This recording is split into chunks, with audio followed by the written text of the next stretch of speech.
Welcome to the April 1st session of your Broker Playbook.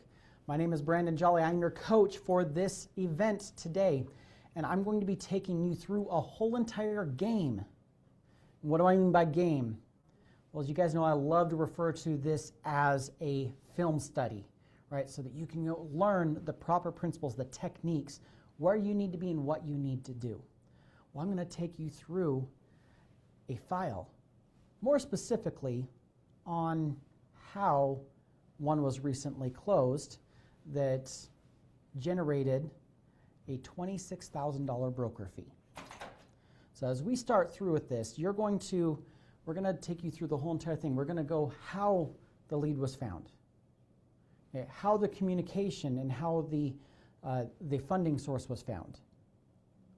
And then the most important thing from there, how the check was delivered. So I'm going to start you guys off with the most important thing, and that's the beginning. The journey of the broker that we're going to talk about started where majority of you started, and that is the private money broker certification.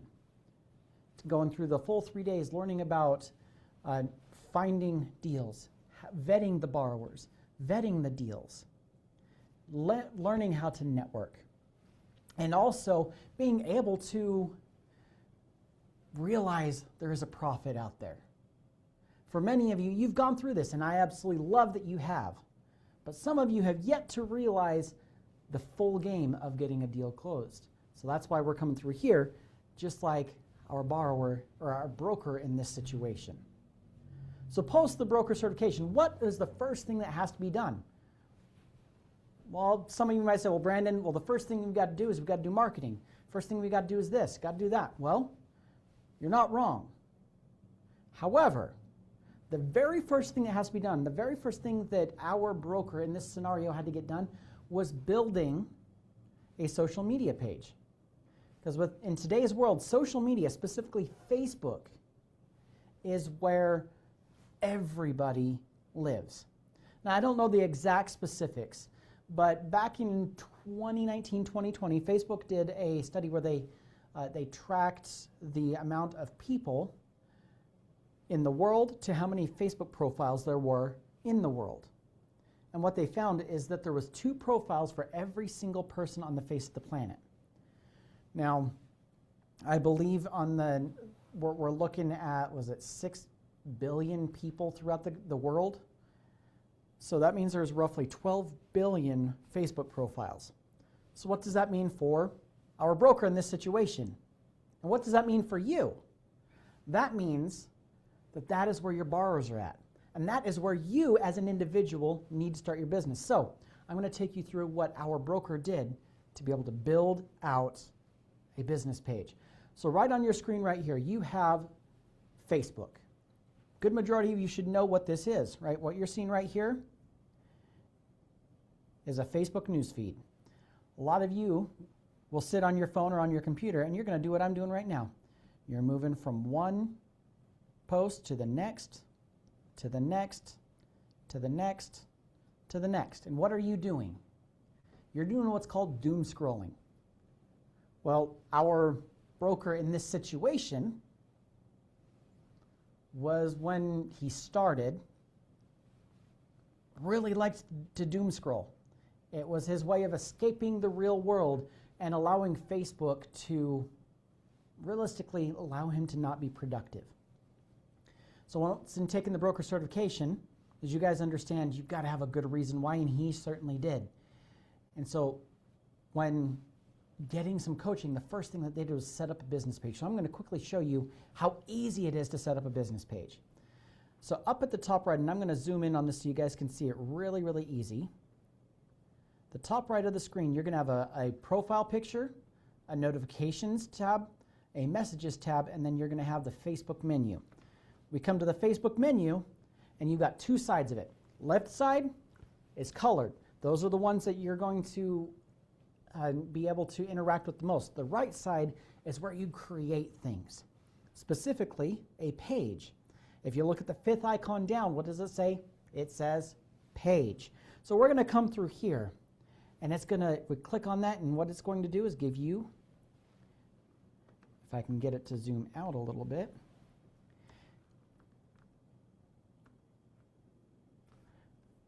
It's going to give you a page that looks like this. On the left side of the page, you're going to see it says create a page. The right side is going to give you a preview of what the page will look like as you're putting more things in. So we can come in here and say the page name is example broker business. And as you see right here, as I typed it in on the left side, the right side pops up with the same thing. Now we're just going to choose a category. For this one, I'm just going to say real estate. And then bio. Just say private money broker. Once I've got these three things in, all I have to do is scroll down and I see this button that says create page. Now it's going to think for half of a second and it'll do its nice little spinny thing. And then in about 2 seconds, what you're going to find is a new screen pops up. And then it's going to ask you for contact information. Okay, so the website, let's just say examplebroker.com. Phone number, email,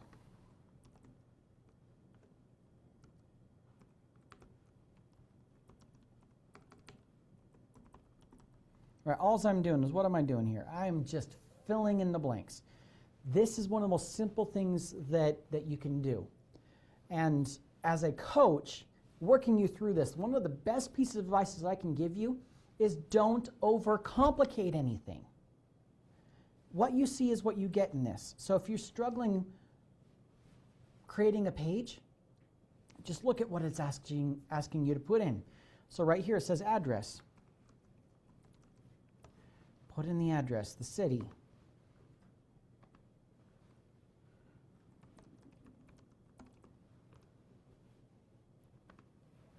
And the zip.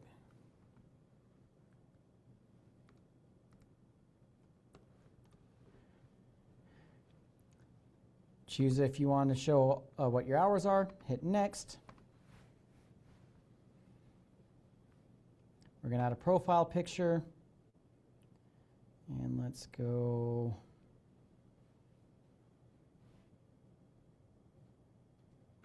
And just say this is my profile picture. I have no idea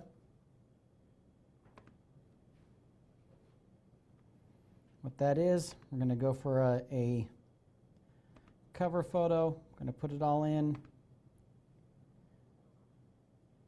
Put our sign up. Hit next. Actually, let's just go send message.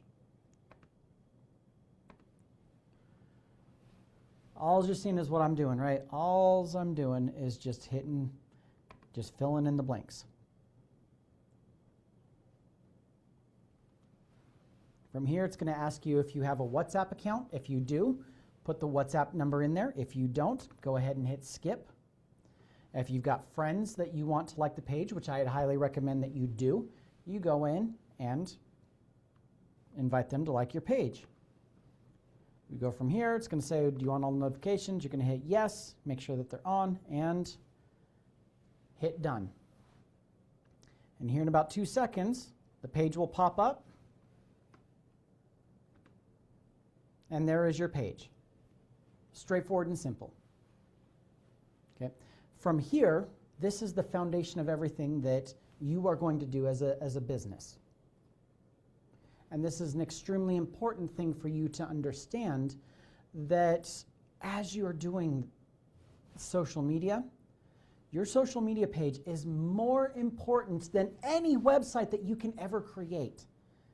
Because back in the mid-90s, early 2000s, 2010s, having a website was extremely important to create credibility. But in today's world, a website is completely secondary to social media. People look to social media to see if you are a legitimate person in your industry. Then they will look at working the business from there. with you through the website and everything else. So I'm going to show you how to make a quick and simple post for the page, because in our borrower, or our broker in this situation, that's the next thing that he had to do was create posts for the page. Now, he started a few years back when technology wasn't as advanced as it is now. So instead of going the way that he started, I'm going to show you a very easy way to generate a post using modern technology. And that modern technology is a program called ChatGPT. Now, you may not be a fan of ChatGPT. Maybe you want Perplexity, or you want, what are some other ones out there?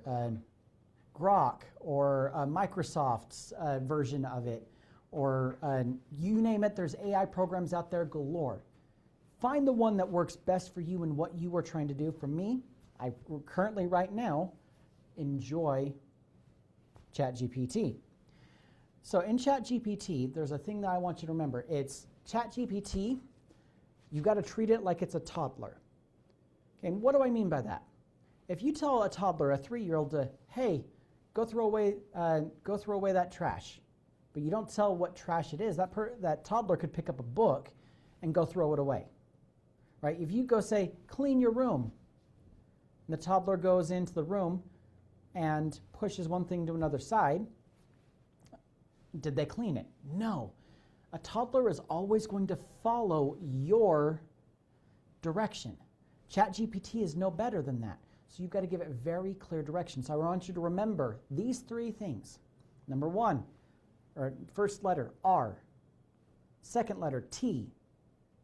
Third letter, F. R stands for role. T stands for task. F stands for format. So you're going to give it a role or a job. You're going to give it a task to complete, and you're going to give it the format that you want it to be delivered in. So I'm going to give it a role. I'm going to say, you are my marketing officer. You are going to create a Facebook post for my business. I want the post to be about fix and flips and about April Fools. Since today is April 1st, April Fool's Day, let's just do that. Okay, so that's my task. Now the format is going to be a picture file. Deliver this post as a JPEG file / image.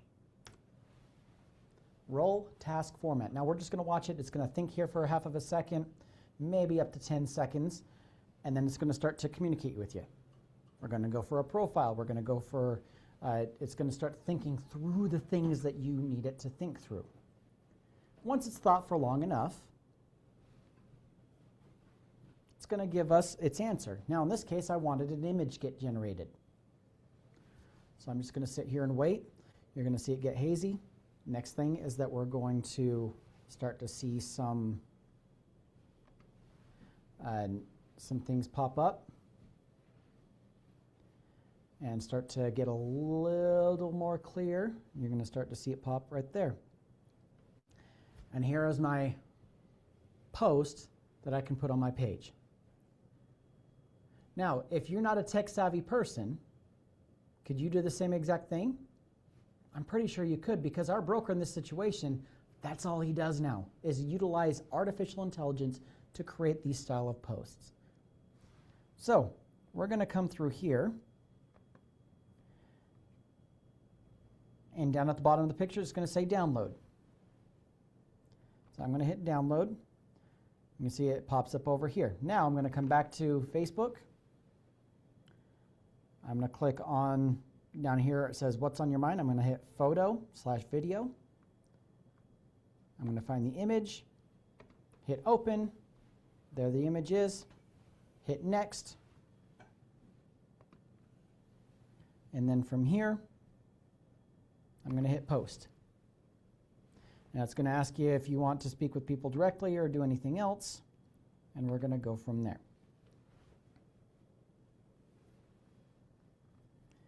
And give me 2 seconds. You guys are seeing all these notifications on here. I am going to close all of this, make sure nobody can do that because I don't want to disturb you. All right, now, simple making the posts. Okay, the next thing from here that our broker in this situation does is got to get the page out there. Because if you have no people liking your page or following your page, does it do you any good whatsoever to put something out there? No, it doesn't. Right? Just like on a football team, if you are not broadcasting that you're a team and you've got no opponents or no people to work with, are you really a team? No. So you've got to get your marketing out in front of people. So how do you do that? You go here and you hit share. And then from there, you're going to share it to your story, which is a thing that will get it in front of a general populace. And if a page is added to any real estate investor groups, you'll see a button right here that says groups. And you're going to select 5 groups at minimum to share the post to. And that will get your page in front of a lot of people. Now, because I brought up the groups, this is where the broker in question that we're talking about his deal got everything. So I'm going to actually take you into the groups that this broker is a part of that I have personally seen. And we're going to take you through what to do inside these groups. So what I'm doing right now is I'm moving from my business page back into my personal account. How I know it's in a personal account is because of up at the top right, I've got my picture with my wife and my kids. So that's how you're going to know if you're in a business page or if you're in your personal, is what is the picture showing up at the top right. If it's your business logo, you're in your business profile. If it's your personal profile picture, then you're in your personal profile. Now it's extremely important that you do not put your business logo on your personal profile and you don't put your personal picture on your business profile, because you need to be able to delineate between the two. So make sure that you know which one is which.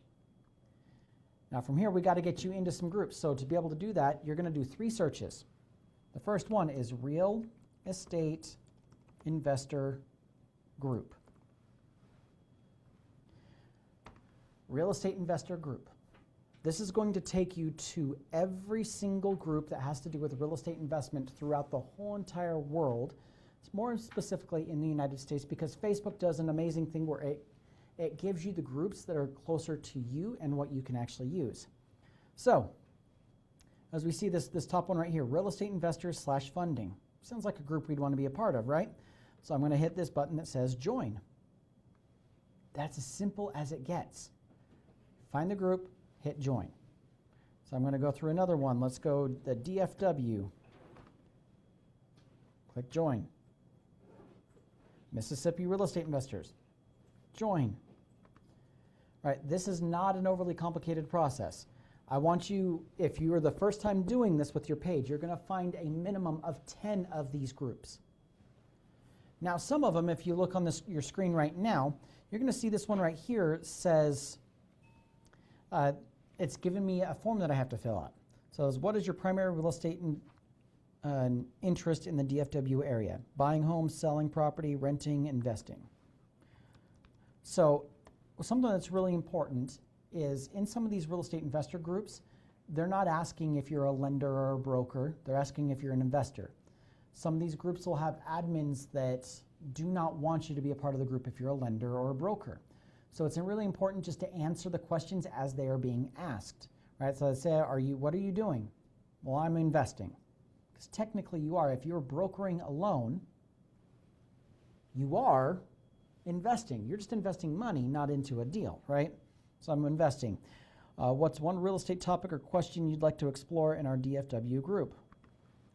I like that one. It says market trends. And then, are you a real estate professional, agent, lender, investor, or consumer? You can choose multiple. So I'm going to say I'm a buyer investor, lender, and hit submit. Now it's going to send a notification to the admin, and then if they like the application, they're going to let you in from there. Now that's search one, real estate investor group. The search one. Next one that you're going to do is private money for real estate. Now you're going to do the same thing. You want 10 groups with this search. And then the final one is hard money for real estate. And then this is going to pull up a bunch of groups that you can work in from there. Okay, so now, by this point, a good chunk of you probably have already done this. So I'm glad that you're getting there, and you're probably just thinking, I get it, Coach Brandon. This is what I'm doing. I'm glad to know that this broker did this, but hey, I want to know how this broker got a $1.6 million loan. I want to get that $26,000 fee. How did he do it? I want to do the same exact thing. Well, that's what I'm about to show you. This is where I'm going to get a little, we're going to start diving into more of the topics that you really need to know about. All right, this is, what I just showed you is laying the foundation. What I'm about to show you now is truly where you're going to make the money. This is where the broker made the money. All right, so let me roll up my sleeves because we're about to really dive in, and I don't want to get the sleeves messy. All right, so on this, what's on your screen right now? Right, I'm going to take you into a group that I'm personally a part of, and I'm going to show you what I taught this broker to do and what you can do on a daily basis. This is what the broker does. This is what I do. This is what you should be doing to generate leads consistently. So in this group, you're going to notice a few things. First is going to be the cover photo, cover area. Second one is going to be the name. Down below that is you're going to see all of the people that are part of the group. And then from here, you're going to go down, you're going to see the menu page, and then we're going to go to this little button right here that is the search bar. Now, this search bar is just for the people, or it searches just the posts that are in this group. If you use the search bar at the top left of your screen, that's going to search all of Facebook. I don't want to search all of Facebook. I want to search for specific things within this group. So I'm going to click on that, and I'm going to search for either one of two words, loan or lender. And what this is going to do is this is going to pull up every single post that has the word lender in it inside of this group. And then from there, I'm going to turn on most recent because, you know, the old adage is the early bird gets the worm, right? The person that can get to speed to lead is oftentimes the one that's going to close it. So by turning on recent posts, I'm getting the most recent. So I've got this guy right here, this Chase Pierce, and he says, appraisal in hand, and I'm looking for a lender broker that can do DSCR refinance on my rental in Forsan, Texas. I'm looking for at least 65% of the ARV deals, and here's my deal snapshot. Okay, we can continue to go through here. There's everything right there. I'm not going to read through this just for the sake of time and explain, but I'm going to show you the exact things that we need to do. So, for sake of this, this is not a post that I've seen before, so I'm actually going to use my own information to show you exactly how it would work. So instead of referring at a fake page, I'm going to show you what you should be doing. So we're going to come down here to where it says comment, and we're going to put in a few things. First thing you're going to do is you're going to hit the @ sign, and then you're going to start typing in your business name. Yes, that is my own broker business right there. I'm going to put that in. Next thing you're going to do, if you do have a website, you're going to put this in. You're going to put your website in. If you're going to have your phone number, put that in. And if you have an email, put that in.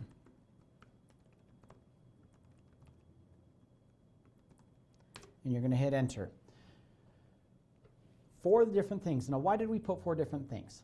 It's because people in today's world prefer options.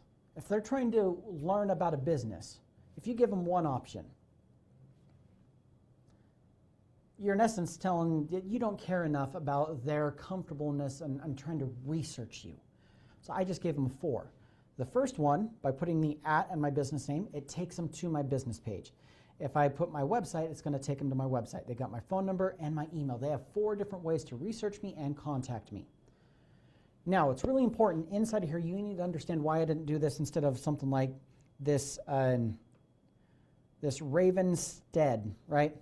This Ravenstead said, this looks like something we can help with. DM me. Let's talk. So if you guys don't know, DM means direct message. Now, if a person puts up a long post like this, what they're telling you is, here's the thing, reach out to me, tell me what you've got. There's going to be a lot of you that'll say something like this Ravenstead right here that says, I can do this. Let's send me a message. No, don't do that. They've already put in the work to reach out to you. You need to come to them. That's why the next step that we're going to do is we're going to come to them. Because this group that we're in, that I'm demonstrating this for right now, has, gosh, I think like 80,000 people in it. If I do this on every single post that a person says, I need a loan or I need a lender, they're going to see my website. They're going to see my business page. They're going to see my name pop up. And this becomes what's called brand recognition. Okay, and this is where your business is going to start getting recognized, where people are going to start coming to your page and liking and following it and seeing those posts that you put out there. But that's not going to help them if this is all you're doing, right? Especially if you're saying, hey, send me a message. So what you're going to do from this point is if you exit out of that and you go back to the person, you head in message, then you are going to reach out to that person individually. I'm not waiting for Chase to message me. I'm going right to Chase specifically. And this is what our broker in this scenario that I've worked with, that I've trained on how to do this, did. And this is where the deal came from. So that $1.6 million deal was in this specific group that I'm in. And the borrower put up a post that said, hey, I've got a plot of land in the middle of Missouri, and its purchase price is going to be $2 million, and I've got 20% to put down. Who can fund my deal? Well, the broker did exactly what was taught, commented the 4 things, and then sent a direct message. But the direct message was exactly what I'm about to show you right now. And it goes verbatim just like this. Hello, Chase. People in today's world don't want to be called Mr. If you put in this car, if I said, hello, Chase Pierce, that's way too formal. That's really awkward. People want first name basis, so you call them by first name only. And then you're going to introduce yourself. My name is Brandon. Your name could be Jeff, Jerry, Jill, Jack, I don't care, right? You say, my name is this.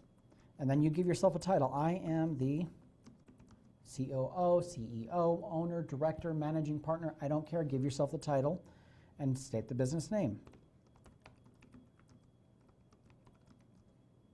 After you state the business name, you're going to say, we are a nationwide private money lender and hard money broker.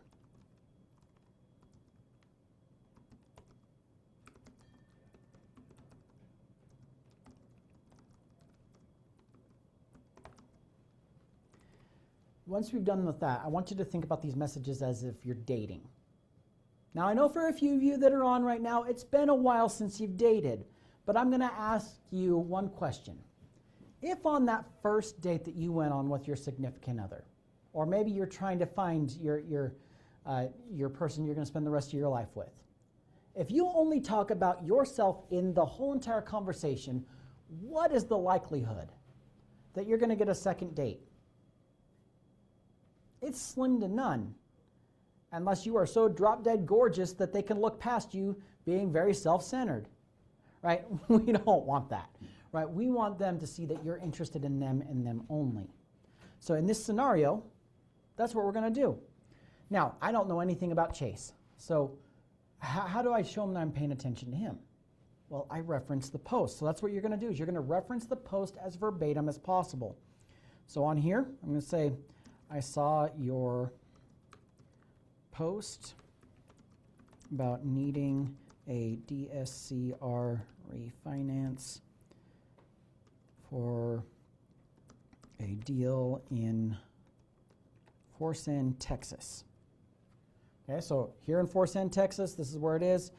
And I'm going to say, and that you are looking for a minimum of 65% of appraised value. Now I could go in and I could list the appraised value and the rents and all that, but that's just a little going overkill. Right? I just want to know him to know that I paid attention to the post. Now I've got to provide value to that post. Show him that I'm not here trying to make money for myself, but I'm trying to make him money. So I'm going to say my team and I have closed a lot of deals recently in Texas and specialize in DSCR loans. Deal looks like an easy one to do,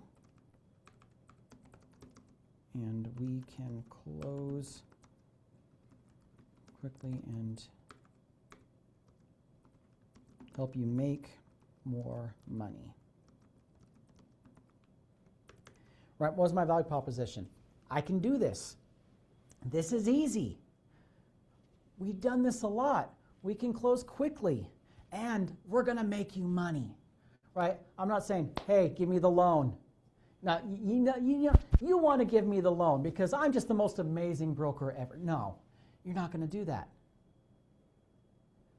Because the second that you start tooting your own horn is the second you've lost them. They only care about what you can do for them. And in our scenario of this $2 million deal, a little more background about the borrower. The borrower, we'll call him Ray.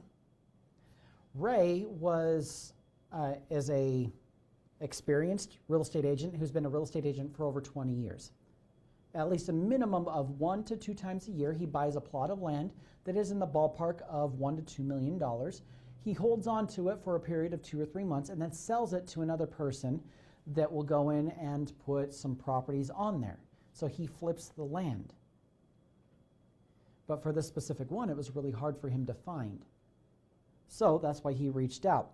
The message that was sent was very similar to this. Love lending in Missouri. We close deals on raw land all the time. And I want to help you make money from this, right? You, make it easy. Let's work on it. And then the final thing that is really important is, when can we talk on the phone? And you send that message.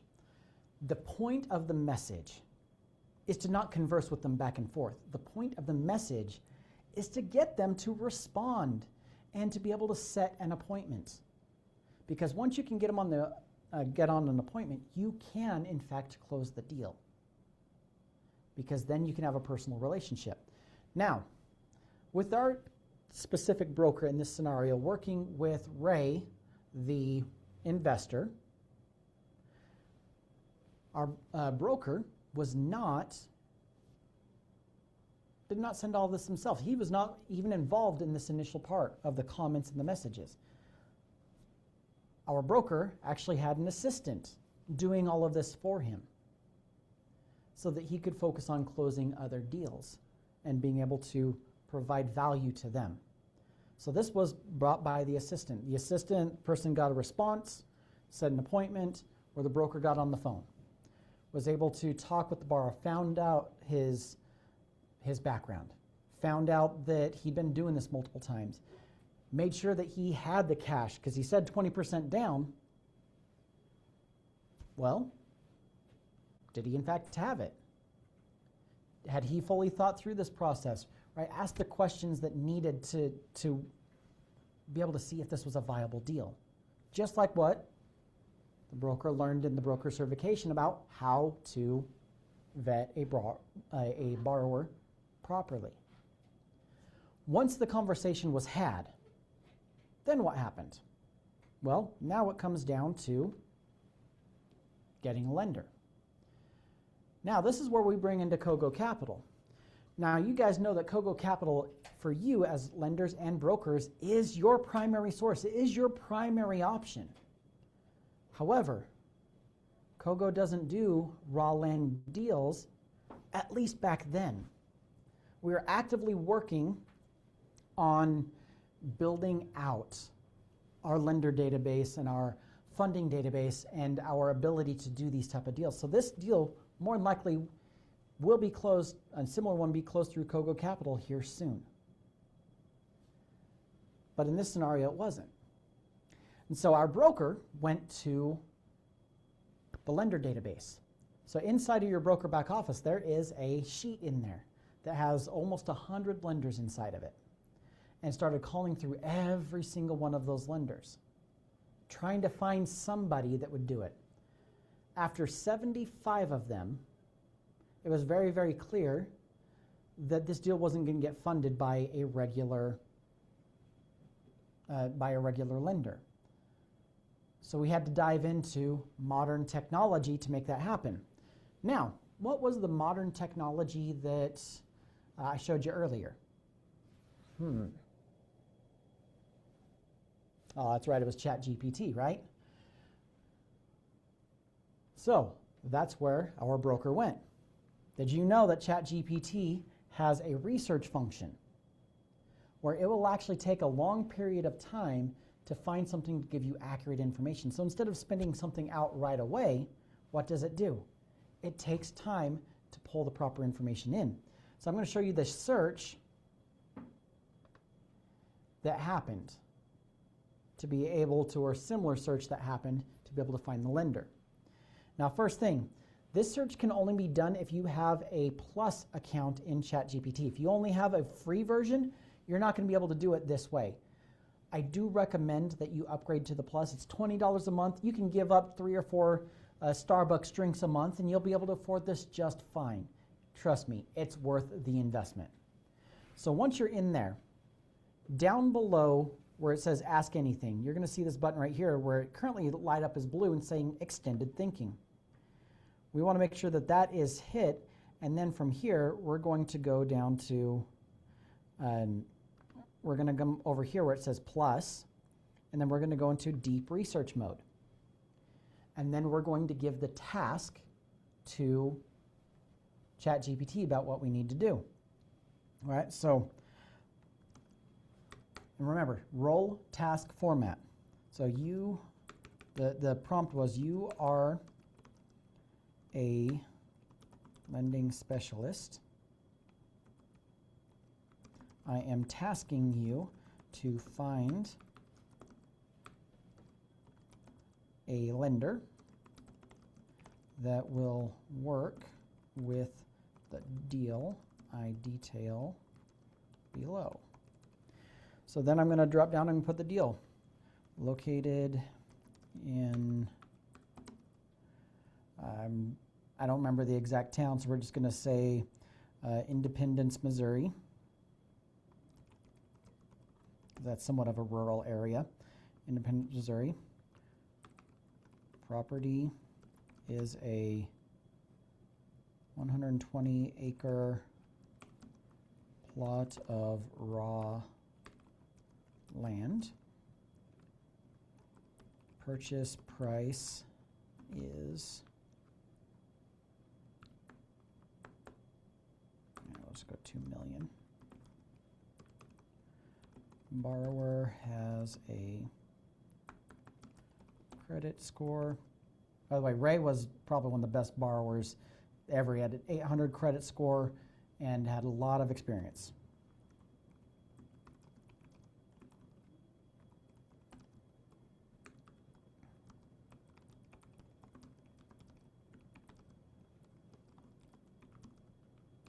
Okay, so similar thing, I'm not going to put all the details in there.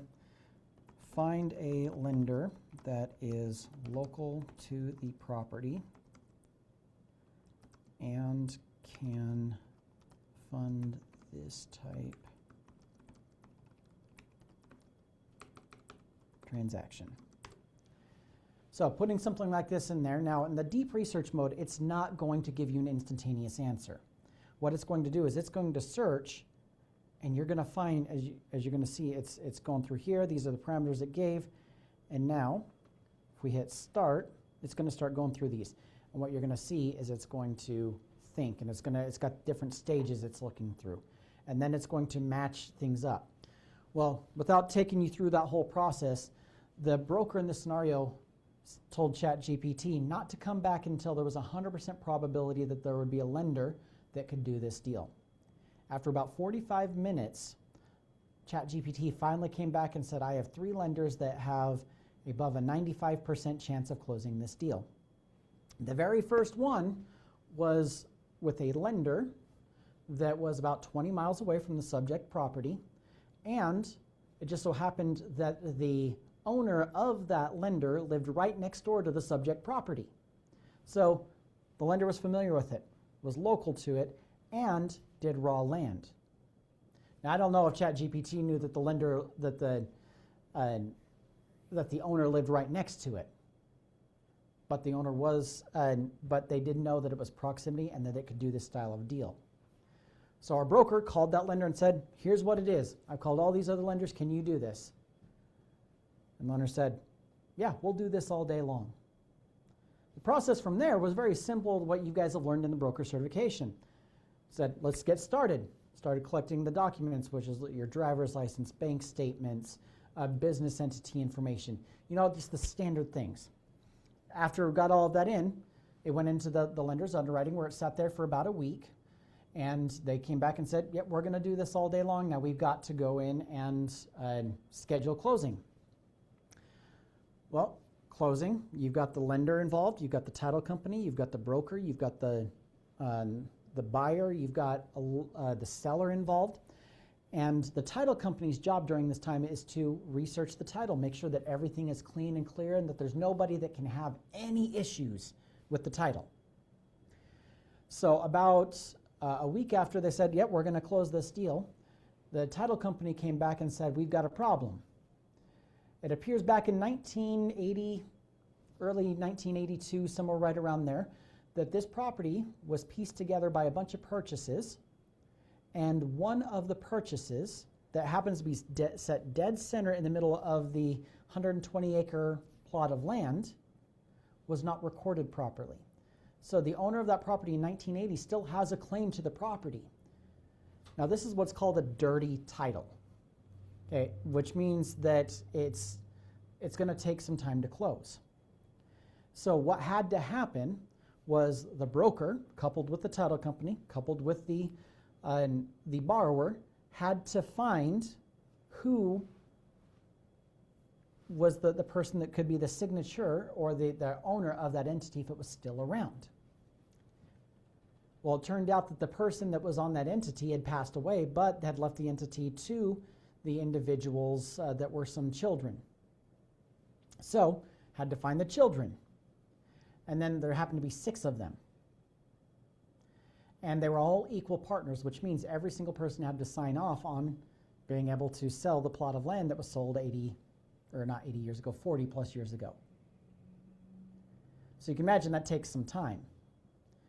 Well, at this point, we had already had to extend out the closing time 1 week, 2 weeks, then 3 weeks, and then the contract after the extension was set to close on December 31st, 2025. During this time, we had identified everybody, but we couldn't get all parties involved to sign the document. So the broker went to their mentor and said, what can I do to be able to push this over the finish line? And the mentor gave 3 options. One of them happened to be what they call cash for keys. Now, this didn't have any properties on it, but we did cash for a signature. So we paid every single person in that LLC that still had the rights to the property $1,000 a piece for their signatures. They signed right away. Got to the title company, title ran through everything else, everything was closed, and at the 11th hour, now when I say 11th hour, we're talking there was about 3 hours left in the day. Borrower showed up at the title company, lender was there, Everybody signed documents and the deal closed. Now, this is a scenario where you guys have to understand, right? If we're taking this into the sports world, because we do call this the playbook, right? In the NFL world, you've got the coach. The coach has a series of plays that you're supposed to run as a player that will get the ball to the end zone to allow you to score. If you score enough, you win the game. Well, in this realm, let's call it, in this specific deal, let's call this overtime. There's a specific amount of plays that have to be run. The first one is getting the business page set up. Second one, getting the marketing going. Third one, start messaging people. Fourth one, have the conversations. Don't be afraid to get them on the phone and ask the questions. Once you found a viable buyer, the next play is to find the lender. Now, this might be the toughest part, because in this scenario, it took 3 weeks for our broker to find a lender. 75 phone calls and nothing. And then utilizing the right technology to be able to get it done. In the sports world, right, you've got a certain amount of plays that you got to get it into the end zone in overtime, if we're talking football. Certain amount of plays that you can do, certain amount of time that you've got. Eventually, you're going to start to run out of plays, run out of time, and you've got to pull something out of your hat to try to score. That's where technology can come in. It can be that trick play that's going to allow you as an individual to make that score. Now, at the very end, let's take you back to one of the most important plays in Super Bowl history. We go back to, I think, what was it, 2013? We had the New England Patriots against the Seattle Seahawks. Came down to the last play of the game. Right before the last play of the game, the Seahawks were driving the ball. And the coach called a timeout. You, as a broker, as a borrower, can call a timeout to figure out what the next play is. And that can be just like our broker in this scenario was ask a coach, ask a mentor, ask somebody that's been there and done that for the play that'll work. Now, going back to the Patriots and the Seahawks, not this year, but going back over a decade, right? They came back to the next thing, that Seattle decided to throw the ball instead of running it, which everybody knows at this point they should have just given the ball to Marshawn, right? Everybody knows that. They didn't. They decided to throw it. And the coach called the right play, which put the cornerback in position to intercept the ball and end the game where New England won the game. Sometimes you have to be willing to ask for help or ask for a better play or position you better. And that's what our broker did in this scenario. Now, that is a whole entire loan file. That is the play, right? Market your business. Vet the borrowers. Find the lender. Work the process. Ask for help when you need it. And be coachable enough to accept that help. And that is your play. And then that is the end of today's Broker Playbook. Now, Austin, before we go, I bet everybody here has kind of figured it out. You guys saw the marketing. You guys saw that there was an image of saying how I closed a $1.6 million deal. Right? Yeah, the broker was me. Well, Austin, if you can, would you share a picture of that check? Because I want them to know that this just wasn't a scenario. It's on. Can you guys see that? $26,000 broker fee right there. I didn't do anything in what I just showed you. Building a business page after I've taken the broker certification, after I've gone through the messages, right? After my assistant set an appointment for me to be able to talk with a person, right? After I worked for weeks to find a lender, leveraged technology. And then you guys want to know when it all looked like it was going to fail and I was just somewhat beside myself, I'll admit, losing out on a $26,000 broker fee was not sitting well with me. And so what did I do? I asked my mentor. He was my mentor, Mr. Lee Arnold. And what Lee told me was to do the cash for the signature, and guess what? It worked. And with about 3 hours left in the day on December 31st, 2025, we closed that deal. Now, I'm not doing this I'm not presenting all of this to tell you that I'm this amazing broker. But what I am doing is I'm telling you that you can do this. Leverage your training, leverage the team that you have around you here in the office. Let us be able to help you guide, but most importantly, make sure that you are consistent, because what I just showed you is the play. If you are consistent every day, you too can get deals like this. Why? Because it's real world and is a real application. We have a couple questions. So we do have a couple time for a couple questions here, so Austin's going to read those out for us, and I will do my best to answer those along the way. Okay, this comes from Brandon Lee. Hey, Brandon, how are you, sir? I'm trying to determine what things made Brandon stick with that specific borrower, so much that he went above and beyond searching for so many lenders. You know, that is a great question when it comes to the history. First, I will say I'm a little bit stubborn, okay, I believe in myself so much that I know that I can find a situation for this, I can find a lender for any situation because I'm leveraging the training that I'm giving you guys. Also, one thing that I'm willing to put in a little extra work if it means that somebody else can benefit, right? I wasn't in this at all for my wallet. Not a single time during the process with the borrower, we'll still call him Ray, just to protect his identity and everything. Never once did I talk about my broker fee. It was all about what can I do to help him? What can I do to build a relationship with him? And that's really what kept me going, is if I can get this one, and I know that he's got more of these, he's shown me that he can do more of these, I've got somebody that I can build a long-term relationship with. So fast forward, okay, and we got the deal closed. I reached out to Ray a couple of weeks ago and just said, hey, how's it going with this? Have you sold the property to your end buyer yet? He said, nope, that's going to happen here in a couple of weeks. And once I'm done with that, I'm going to go find another one. And I said, did I perform well enough for you on this last one that you'll use me again for your funding? And he goes, you better believe it. Now, I don't know how big the next one is going to be, right? But I put in the time because I was hoping for a better future, and I'd hope that somebody would do it for me. Now, does that mean that you should sink time into something that is not going to close? No. You need to know when to cut it loose. And my time to cut it loose was when I decided to go to ChatGPT.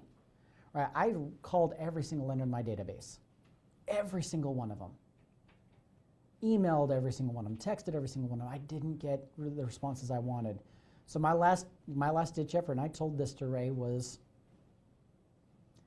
hey, if I've got one last ditch effort and I can't find one, I'm sorry, but I'm going to have to move on, so I'm not wasting your time and I'm not wasting mine. And he said, no, I get it. But you go until you feel you've given it your best effort and that you can't give any more, especially on a deal that has a great borrower with great numbers. Give it a little more time. But most importantly, I'll tell you this, and this is advice for everybody, not just for you, Brandon. Don't get into the commission breath, the selling out of your own pocket. Your pay has to be so far out of your head that you're just focused on that person. And if you can do that, you can close anything. So hopefully that answered your question for you. Lori asks, at what point do you make them sign the broker fee agreement? Oh, that is a great question. So if you ask a different coach, you're going to get different answers. For me, my strategy is when I have got the person locked into the lender and the situation, that's when I'm going to ask for it. Now, what do I mean by that? Okay, I've gone out, vetted the deal, found the lender, come back to my borrower and said, here's the options I can do for you. Do you want to move forward? The person says yes. Say, great. Our first step is to sign my agreement. Now, it's really important. I say agreement. I don't say broker fee agreement. I don't say broker agreement. I say my agreement. Right? I'm just making this very just informal. Right? I'm taking the harsh buzzwords out of it. And then from there, and say, once you sign this and send this back to me, then we can get started. Right? I'm making my broker fee agreement the barrier to getting the loan that they want. Because if they agree to it, they're already bought into it. Right? So now let's just sign this and we'll move forward. So that's mine. If you ask Mr. Gary Myers, you ask Lee Arnold, they say get it up front before you do anything else. And there is nothing wrong with that. What I'm going to tell you is find it when it feels natural to you, it'll feel natural to your client when you do it. For me, it feels natural to present it right before I get them moving forward. Maybe you want to weed them out ahead of time and you get it signed ahead, just like what Lee and Gary say. There's nothing wrong with that. Find what way is going to work best for you and what feels the right for you. And we've got a question from Michael. Were there any other options to get keys? You use the cash for keys. Is there any others? So there was another one, but it would have required us to push the closing back another few weeks. And there are some legal things that you can do where you can petition the court system after a certain period of time to and a certain amount of effort, where the court system will just say this property has been owned for a certain period of time, and they will just go through and just say that person no longer has ownership of it. The court says that this person should, and then it goes from there. But that process can take anywhere between 3 months or 3 weeks to 3 months to take, depending on how fast the court system runs. So that was our last ditch effort if the cash for signature didn't work or the cash for keys thing. And I'm glad that we didn't have to, because if we did, we'd probably still be in the legal part of it right now. And the question here, is there a limit on how many groups that you can join in one day? Great question. So in that realm, I am not aware of any amount of limits for groups that you can join, but I will tell you, if you join them too fast, Facebook is going to give you some pushback. Right? We all know Facebook likes to control things that go on, and if you add yourself to too many groups, then what's going to happen is they're going to limit your ability to add yourself to groups, or they're going to limit your functionality of your page for a period of time. We call that Facebook jail. Right? So that's why I gave you the number of 10. Right? 10 in the real estate investor groups, 10 in the private money lending, and 10 in the hard money lending. Right? Those three, that'll put you at about 30. You can do that every single day and you're not going to get flagged. You do more than that and you're going to start to raise some flags with Facebook. So I'd say no more than 30 a day and you should be just fine. And last question, how does persistence play in when you were getting the job done? I'll tell you, persistence is everything as a private money broker. The more persistent and consistent you are, the higher level of success that you have. This goes back into one of the things I talk about at the broker certification. Your reason why should be more than just money. When looking at this specific scenario, right? I'll admit there was some, like, the money talked, right? I wanted to get that, but that wasn't my primary reason. What I was looking at was, a couple of years ago, I had the privilege of being able to take my family to Hawaii. My 5-year-old was 3 at the time, and she still talks about it every single day, that she wants to go back, that she wants to see the turtles, and that she wants to be able to lay on the beach and have so much fun. My wife, every couple of weeks, says she wishes she could go back. It was a life-changing experience for my family that did not have the ability to travel. She was 10 years old at the time, she's now 13, and she wants to go back every single day. So when I got this, I was a little more persistent because I saw the ability and for me to be able to provide another trip for them so they could have another experience like this. So I was willing to work a little bit harder because I want my daughters to experience things I never did growing up. I wanted my wife to be able to be pampered and as the queen that she is, and go to the places. All right, so that's what kept me persistent, and that's what kept me moving forward, is having the why, that I wasn't willing to give up on that dream for them until I had exhausted all avenues. And luckily, my last avenue to exhaust was what got me the lender that closed the deal. All right, guys, great questions for the end of this playbook here. I look forward to seeing you guys on the next one. If you guys are a member of the Broker Academy, I will see you next week where we're going to talk more about these topics in a little more in depth. But until beginning of next month, I will see you later on the next Broker Playbook.